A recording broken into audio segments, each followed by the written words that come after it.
My friends, welcome to this episode of the Outdoor Gear Review. I hope you all are doing well. In this episode, we are taking a look at a new NatureHike product. This is the Gabled Cartel Tarp. Think of this as an awning sort of kit. You can use this when you're out camping, you can use it with your vehicle, you can set this up over a picnic table. Basically, this is a tarp setup that includes the poles that's big enough, large enough for 4 to 6 people. This is the product here. First, let's begin with an unpacking. Let's see what's included with this kit. First things first, you have the storage bag here. You can see that you have 2 grab handles, carry handles. You have 2A zippers. The zippers are SBS, which is a good brand, right up there with YKK. Lesser known, but still good quality. Here we have the tarp. We have a compression strap that goes around it. Before we get to that though, it looks like we have some instructions. Inside of here, we have the tent stakes and the guy lines. With the tent stakes, you can see that they have these glow-in-the-dark tie-off points. Inside of this bag, we have the galvanized poles, and I can tell you this, they are heavy.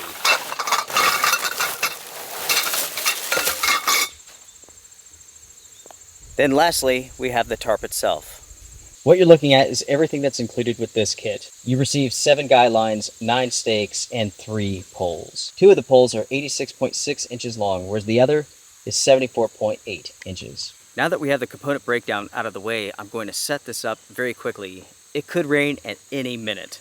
Hopefully it does. That'll be a good test for this tarp. With the tarp here, you can see the shape of this. So this side is straight, and this side over here peaks in those 2 sections. Something else to pay attention to here is this side. The fabric, for some reason, is a different color. I don't know if that's a design decision made by NatureHike or some sort of mistake. When it comes to the poles, they have a tensioner right here, and that's what keeps these poles together. They're not locked into place. It's nothing but tension. So if you pull on these, even slightly, they will come apart. As it stands though, it looks like there's enough tension to hold the poles together though, as you move them around. So that's good. We're looking at the 3 poles here, and I want to go back to what I said previously about their sizes. Again, there's 2 poles that are 86.6 inches long. There's 1 pole that is 74.8 inches long. But if you take a look here, the sizes, they definitely don't add up. And that's because some of the sections are longer and shorter than the others. But unfortunately, there's no color coding to this. You don't know which one belongs with which pole. Ultimately, it's not that big of a deal. It doesn't change a whole lot, but it does add for an imperfect setup. That's frustration number 1 when it comes to the setup. Frustration number 2 is the fact that the guy lines are not attached to the tarp. There's no reason for this. You can't set this up without these. So why not attach them at the factory? In the end, it's not that big of a deal. It just adds to a longer setup time, that's all. And that's unfortunate because it doesn't have to be that way.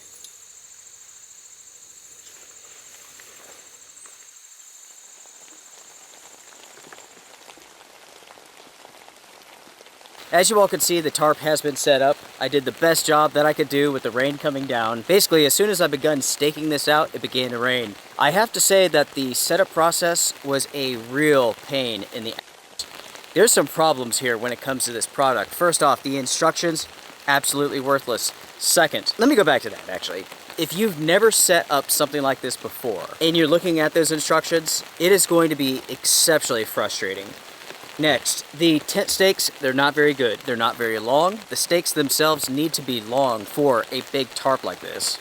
You need something that really goes into the ground, it anchors, and it stays put. Next, there's a big problem with the guy lines themselves. You can see here that you have this piece of aluminum hardware. It's being held into place by a knot. The knots on every single one of these have come undone. I've lost one of the pieces of hardware on that line right there. It just flew off into the woods because the knot came loose and it took off. That is a big problem for this awning. That means that every person that purchases this needs to go back and retie different knots than what the company used.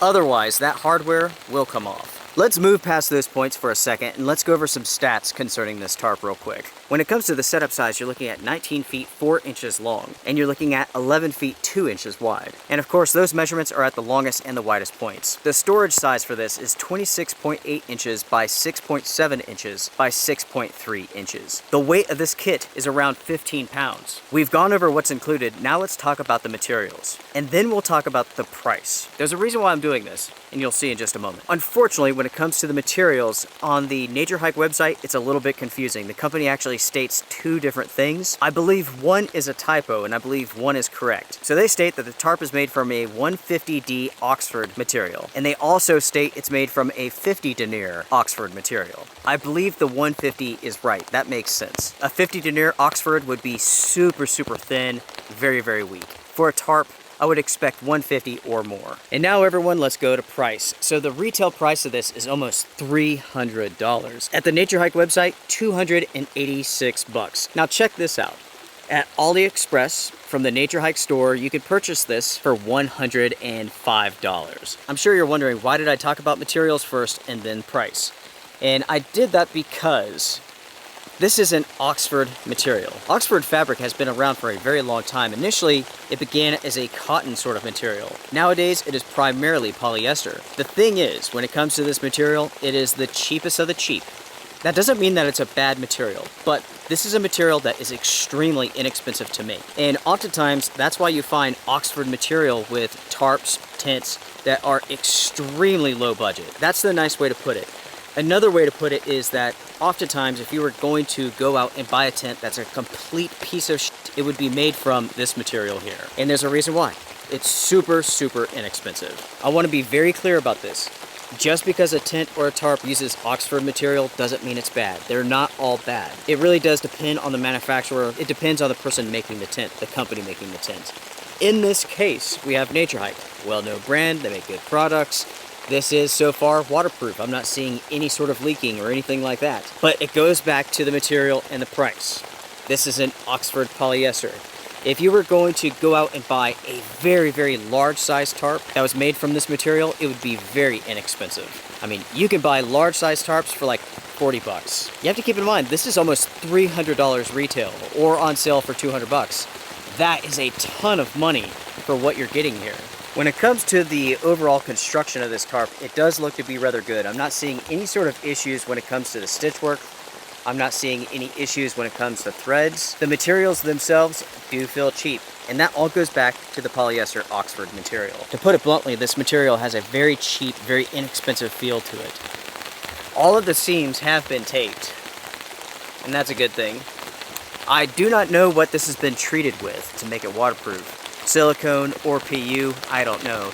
I can tell that on the outside it does feature a very aggressive DWR, and that's what's causing the water to beat up. Something else to keep in mind in regards to this tarp here are the materials themselves and the colors. They are very light in color, so quite a bit of light comes through this. So if you set this up with your vehicle, you're like out in the sun, a lot of light is going to be coming through this, and it's going to be bright. As of right now, it's raining outside, but yeah, there's a lot of light coming through this, and it's almost to the point where I need my sunglasses. So if you want something that you can sit comfortably underneath, like on a hot summer day, you'll have to think about this. Do you want something this light in nature, color-wise, or do you want something darker that blocks more light, that makes a shadier area? At the same time, because so much light comes through this, heat will come through this as well. These are a few things that you need to consider before purchasing this product or something similar. Alright everyone, let's summarize my thoughts about this so far. This is a product that I just got in, actually from NatureHike. I do appreciate the company willing to share this with me. I have to say that I'm not impressed. I think like they're on their way to having a good product, but this hasn't been fully thought out yet. It's not ready for prime time. First off, the instructions are terrible, they're worthless. And for some people, that's going to create some serious problems. The guy lines, the way that they're tying those, that needs to be fixed because that is a problem. Next up, those tent stakes are not very good. Okay, the sun is coming out right now, and the amount of heat coming through this is unreal. And it's because these materials are so light. I can feel the heat from the sun coming through. At the same time, it is super, super bright. For a product that's meant to be set up outside, these two aspects I do not like when it comes to this tarp. My biggest problem with this product is the price. It is too expensive for what it is. It is too expensive for the materials used. The poles themselves, they're nothing that special. They're not ultralight. They're not insanely strong. The tarp, the Oxford fabric, again, it's nothing special. The tent stakes, and so on. For the AliExpress price of $105, this makes sense. I could say, okay, this makes sense. $200, no way. $300, you're out of your mind. No way, no way. Talking about price here for a second, I hopped on Amazon and did a quick search for competitive products. products very similar to this. Here's a tarp setup with poles, 130. Here's another one for 98. Here's another one, 116. You can get an entire tent and tarp for 200. There's a huge awning for 161. You can actually get an awning that attaches to your vehicle for less than 200. With every single one of these products, they feature materials that are darker than these for a reason. Those materials will block out more light and allow less heat to come through. And in the end, will do the exact same thing that this product does, in some cases even better, but at a much lower price. That wraps it up for this episode, folks. I'm done for now. I am going to continue to test this product out. I do not know if I will have a follow-up episode or not. If my opinions change about this for some reason, I will do a follow-up. But as is, those are my thoughts. Those are the big issues with this product. NatureHike. I appreciate you all sharing this product with me so I can give my honest feedback.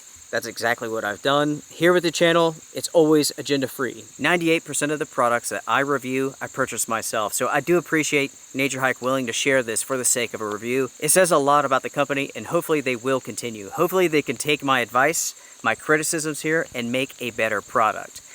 Again, they're on their way, right? This has potential, but as is, it is way too expensive and it has some issues. In general, I like NatureHike. They have some very interesting products. I purchase a lot of their products because I like them. They work well, they function well, and they do so for a good price. But this, it misses the mark. If you decide that you do want this product, get it from AliExpress. $105, that makes sense. Everything else, it does not. All right, folks, I'm done. Comment down below, share your thoughts. What do you all think about this setup? Is it worth $300? No. Is it worth $200? No. Is it worth $100? There's an argument there. There's an argument there. Sound off down below and hit the thumbs up before you go. Oh yeah. Strength and honor, everyone. Take care. Be well.